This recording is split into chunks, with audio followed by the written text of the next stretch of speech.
मह्यं यजन्तु ममयानि हव्यापूतिः सत्या मनसो मे अस्तु येनो मानिगां कथमच्चनाहं विश्वे देवासो अधिरोचता मे जैवीश्वरुर्वीरुणः कृणोत विश्वे देवास यः वीरयध्वम् आहास्महि प्रजया मातनोभिर्मारथा मद्विषते सोमराजन् अग्निर्मन्युं प्रतिनुदं पुरस्ताददब्धो गोपाः परिपाहिनस्त्वं प्रत्यञ्जोऽयन्तु निकुतः पुनस्तयमीषां चित्तं प्रबुधा विनेशतु धातॄणां भुवनस्य यस्पतिर्देवगुं सवितारमभिमातिशाहम् इमै यज्ञमश्विनो भा बृहस्पतिर्देवाः पान्तु यजमानन्यर्थात्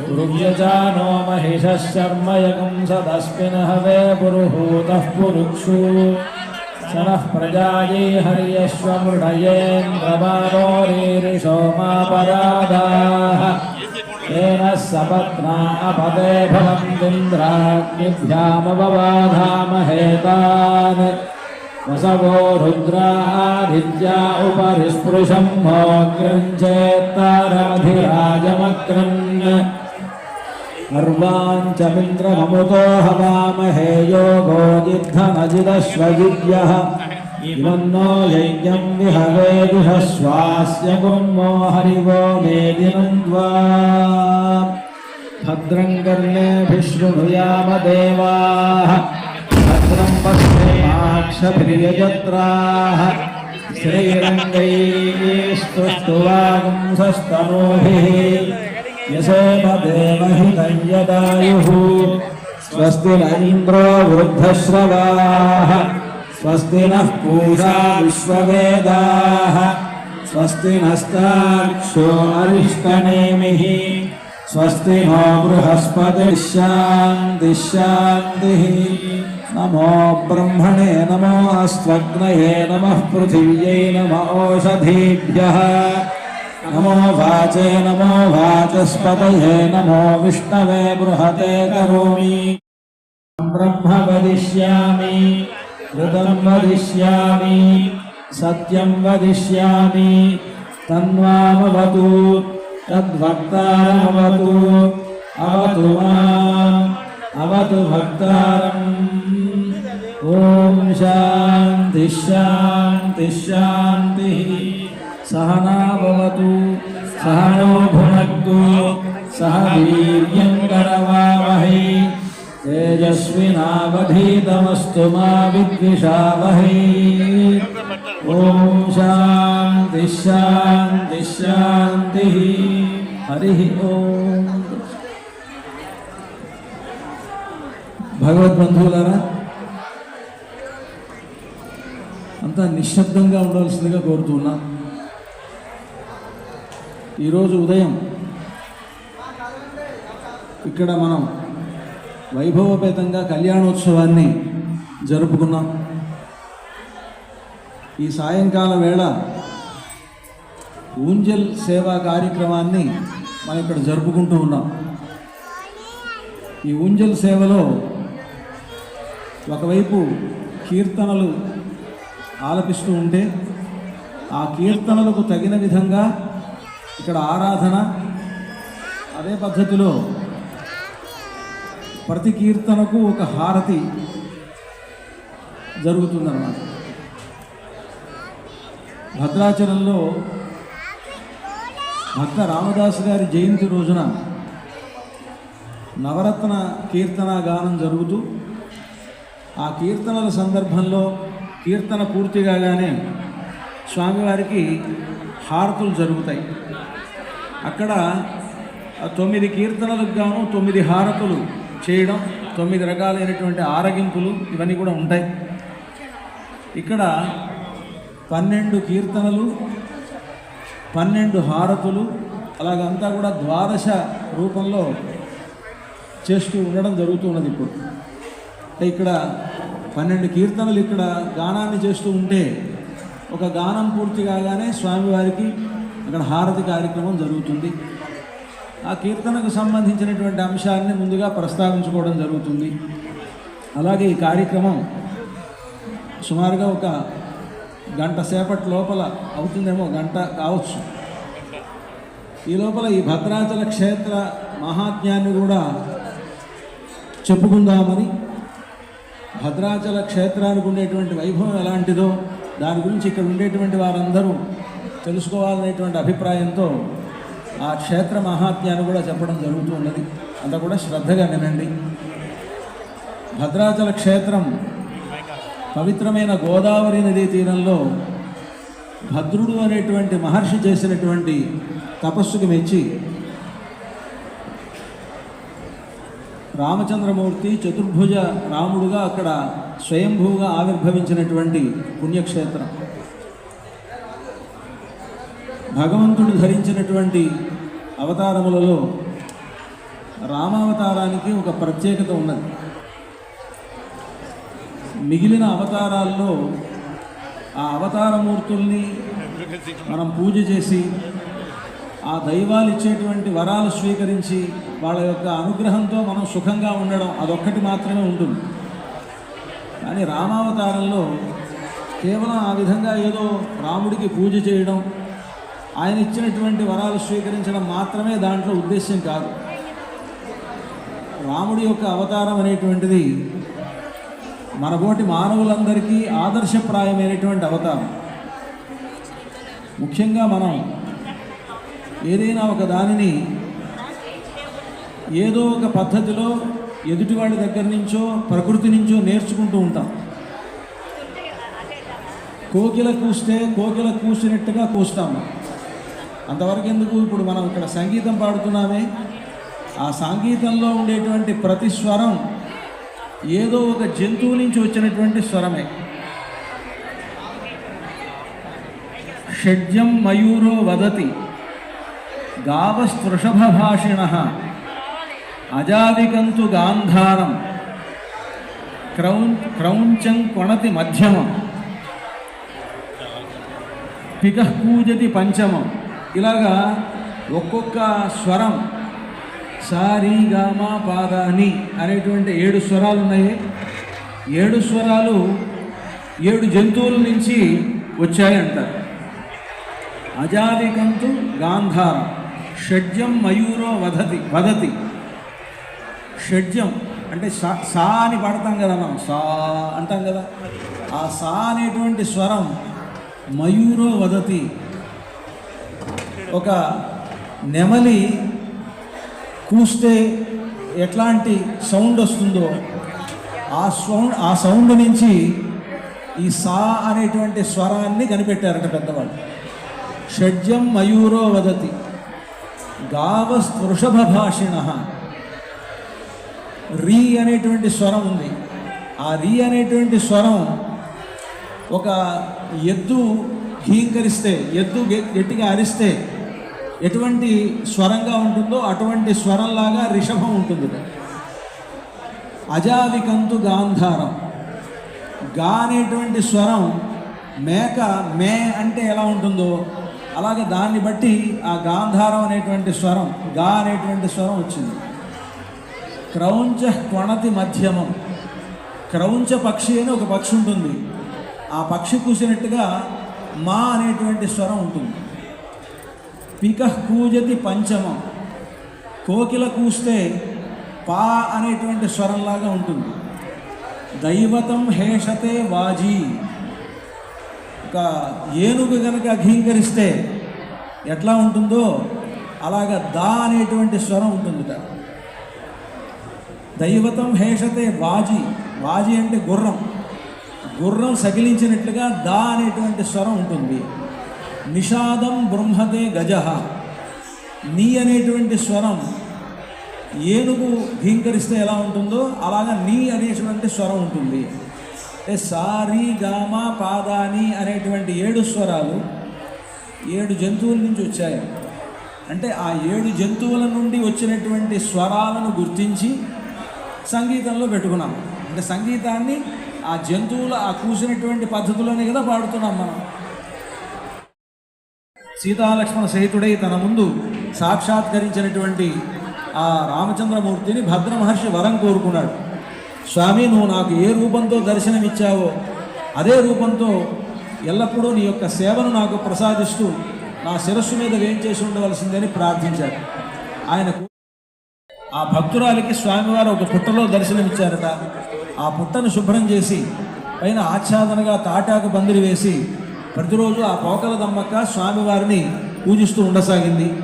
అలా కొంతకాలం గడిచిన తర్వాత ఆ ప్రాంతానికి భక్త రామదాసు గారు రావడం జరిగింది. ఖమ్మం జిల్లాలో నేలకొండపల్లి అని ఒక గ్రామం. ఆ గ్రామంలో పుట్టినటువంటి మహనీయులు భక్త రామదాసు గారు. ఆయన అసలు పేరు కంచర్ల గోపన్న అని ఆయన పేరు. ఆ కంచర్ల గోపన్న గారు తహసీల్దారుగా ఈ ప్రాంతానికి హస్నాబాద్ అని పిలిచేటువంటి ప్రాంతాలు అవన్నీ కూడా ఆ పాలవంచ నుండి ఆ పైన ఉండేటువంటి గ్రామాలన్నీ కూడా హస్నాబాద్ అని పిలిచేవారు. ఆ హస్నాబాద్ పరగణాకి తహసీల్దార్ ఏ రకమైనటువంటి కష్టంలోనే ఉన్నారు. రాముడి భార్యని రావణాసురుడు ఎత్తుకెళ్ళాడు. రాముడు రాజ్యాన్ని పోగొట్టుకుని అడవుల పాలయ్యాడు. ఇక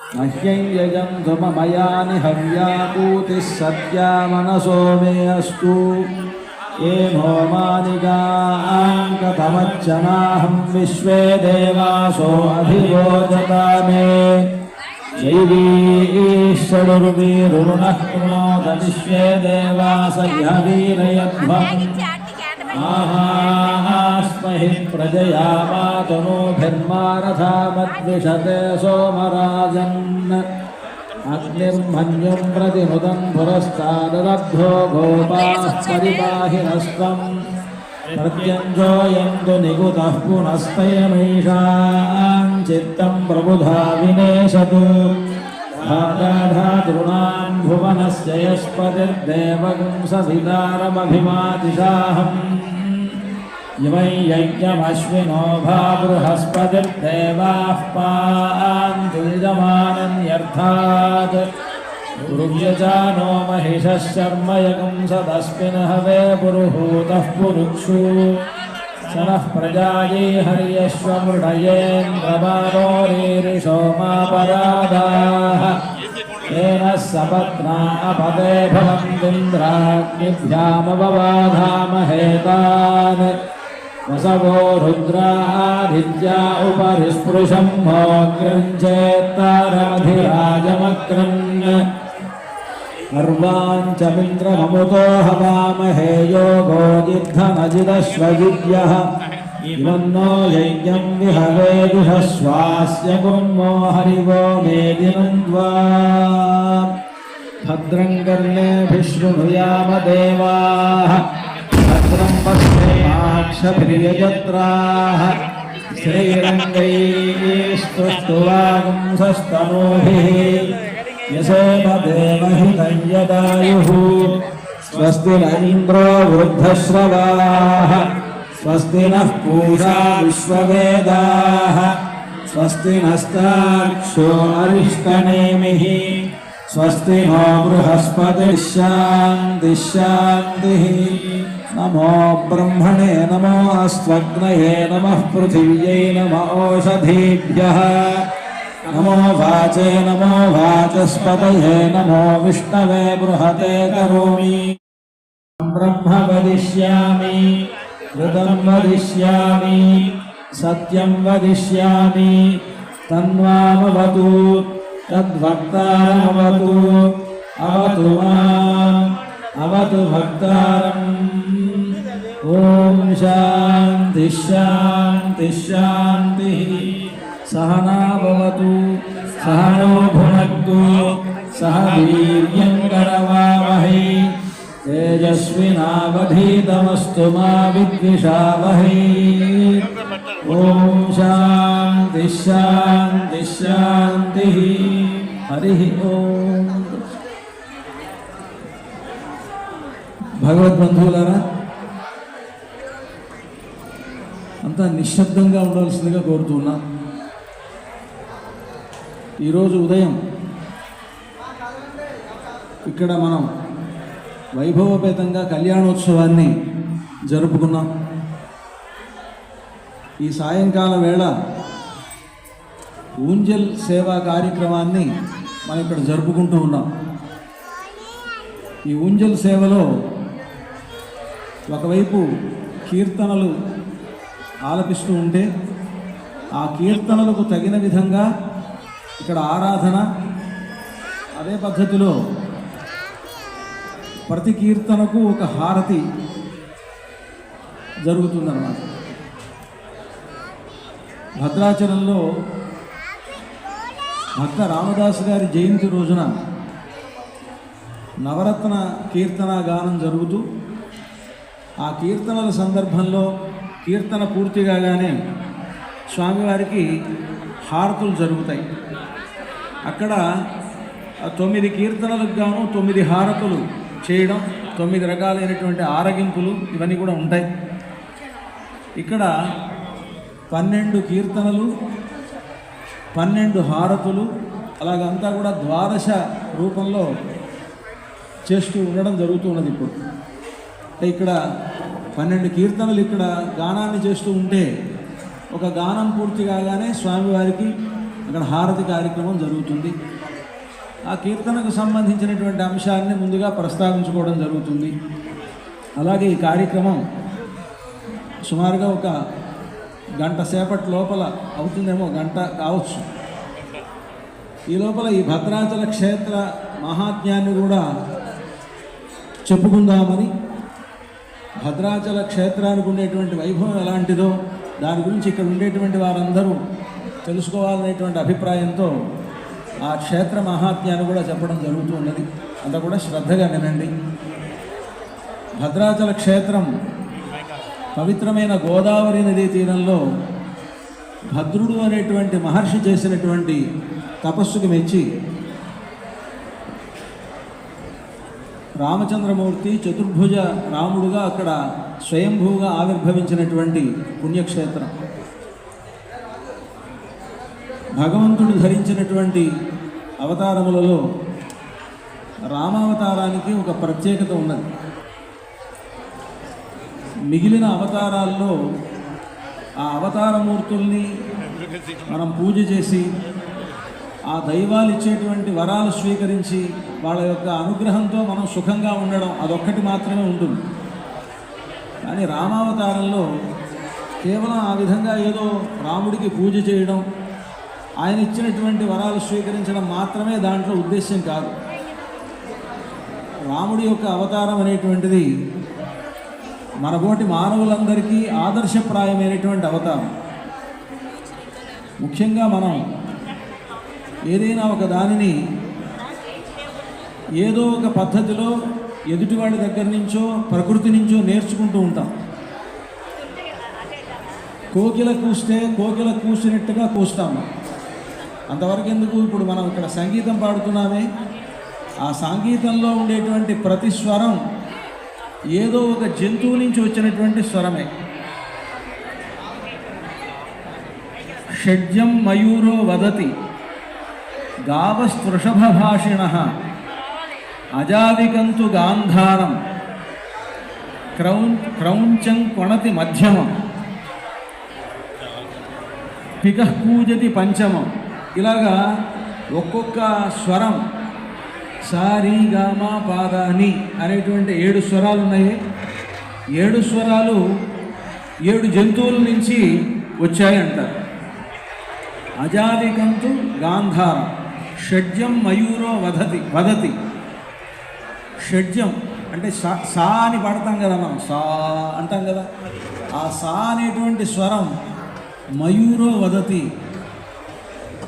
ఒక నెమలి కూస్తే ఎట్లాంటి సౌండ్ వస్తుందో ఆ సౌండ్ నుంచి ఈ సా అనేటువంటి స్వరాన్ని కనిపెట్టారట పెద్దవాళ్ళు. షడ్జం మయూరో వదతి గావస్పృషభాషిణః. రీ అనేటువంటి స్వరం ఉంది. ఆ రీ అనేటువంటి స్వరం ఒక ఎద్దు హీంకరిస్తే, ఎద్దు గట్టిగా అరిస్తే ఎటువంటి స్వరంగా ఉంటుందో అటువంటి స్వరంలాగా రిషభం ఉంటుంది. అజావికంతు గాంధారం, గా అనేటువంటి స్వరం మేక మే అంటే ఎలా ఉంటుందో అలాగే దాన్ని బట్టి ఆ గాంధారం అనేటువంటి స్వరం, గా అనేటువంటి స్వరం వచ్చింది. క్రౌంచ క్వణతి మధ్యమం, క్రౌంచ పక్షి అని ఒక పక్షి ఉంటుంది, ఆ పక్షి కూసినట్టుగా మా అనేటువంటి స్వరం ఉంటుంది. పిక కూజతి పంచమం, కోకిల కూస్తే పా అనేటువంటి స్వరంలాగా ఉంటుంది. దైవతం హేషతే వాజీ, ఒక ఏనుగు గనక ఘీంకరిస్తే ఎట్లా ఉంటుందో అలాగా దా అనేటువంటి స్వరం ఉంటుందిట. దైవతం హేషతే వాజీ, వాజీ అంటే గుర్రం, గుర్రం సకిలించినట్లుగా దా అనేటువంటి స్వరం ఉంటుంది. నిషాదం బృంహతే గజః, నీ అనేటువంటి స్వరం ఏనుగు ఘీంకరిస్తే ఎలా ఉంటుందో అలాగా నీ అనేటువంటి స్వరం ఉంటుంది. అంటే సారీ గామ పాదాని అనేటువంటి 7 స్వరాలు 7 జంతువుల నుంచి వచ్చాయి. అంటే ఆ 7 జంతువుల నుండి వచ్చినటువంటి స్వరాలను గుర్తించి సంగీతంలో పెట్టుకున్నాం. అంటే సంగీతాన్ని ఆ జంతువులు ఆ కూసినటువంటి పద్ధతులని కదా పాడుతున్నాం మనం. సీతాలక్ష్మణ సహితుడై తన ముందు సాక్షాత్కరించినటువంటి ఆ రామచంద్రమూర్తిని భద్ర మహర్షి వరం కోరుకున్నాడు. స్వామి, నువ్వు నాకు ఏ రూపంతో దర్శనమిచ్చావో అదే రూపంతో ఎల్లప్పుడూ నీ యొక్క సేవను నాకు ప్రసాదిస్తూ నా శిరస్సు మీద వేయించేసి ఉండవలసిందని ప్రార్థించాడు. ఆయనకు ఒక కొండగా మారిపోగా ఆ కొండపైన రామచంద్రుడు సీతాలక్ష్మణ సహితుడై చతుర్భుజ రూపంతో చతుర్భుజ రాముడుగా ఆ కొండపైన వెలిశాడు అని సూత మహర్షి శౌనకాది మహర్షులకు నైమిషారణ్యంలో భద్రాచల క్షేత్ర ఆవిర్భావాన్ని గురించి చెప్పాడు. భద్రాచలం అనేటువంటి క్షేత్రం ఆ విధంగా ఏర్పడింది. భద్ర మహర్షియే తపస్సు చేసి ఆ రామచంద్రుని ప్రత్యక్షం చేసుకొని తానే ఒక కొండగా ఉండి రామచంద్రమూర్తికి నిత్య సేవను చేస్తూ ఉన్నాడు భద్ర మహర్షి. అందుకనే ఆ క్షేత్రానికి భద్రాచలం అనేటువంటి పేరు వచ్చింది. ఆ క్షేత్రంలో వెలసినటువంటి రామచంద్రమూర్తికి భద్రాచల వరదుడు, భద్రాద్రి రాముడు అనేటువంటి పేర్లతో పాటుగా వైకుంఠం నుంచి సాక్షాత్తుగా శ్రీమన్నారాయణుడే భూలోకానికి దిగి వచ్చి ఆ విధంగా ఆ భక్తురాలికి స్వామివారు ఒక పుట్టలో దర్శనమిచ్చారట. ఆ పుట్టను శుభ్రం చేసి పైన ఆచ్ఛాదనగా తాటాకు పందిరి వేసి ప్రతిరోజు ఆ పోకల దమ్మక్క స్వామివారిని పూజిస్తూ ఉండసాగింది. అలా కొంతకాలం గడిచిన తర్వాత ఆ ప్రాంతానికి భక్త రామదాసు గారు రావడం జరిగింది. ఖమ్మం జిల్లాలో నేలకొండపల్లి అని ఒక గ్రామం, ఆ గ్రామంలో పుట్టినటువంటి మహనీయులు భక్త రామదాసు గారు. ఆయన అసలు పేరు కంచర్ల గోపన్న అని ఆయన పేరు. ఆ కంచర్ల గోపన్న గారు తహసీల్దారుగా ఈ ప్రాంతానికి హస్నాబాద్ అని పిలిచేటువంటి ప్రాంతాలన్నీ కూడా ఆ పాలవంచ నుండి ఆ పైన ఉండేటువంటి గ్రామాలన్నీ కూడా హస్నాబాద్ అని పిలిచేవారు. ఆ హస్నాబాద్ పరగణాకి తహసీల్దార్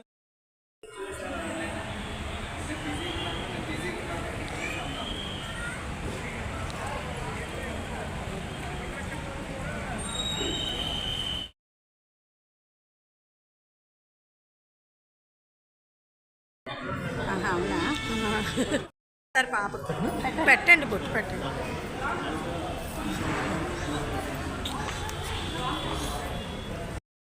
తీసుకుంటే మరి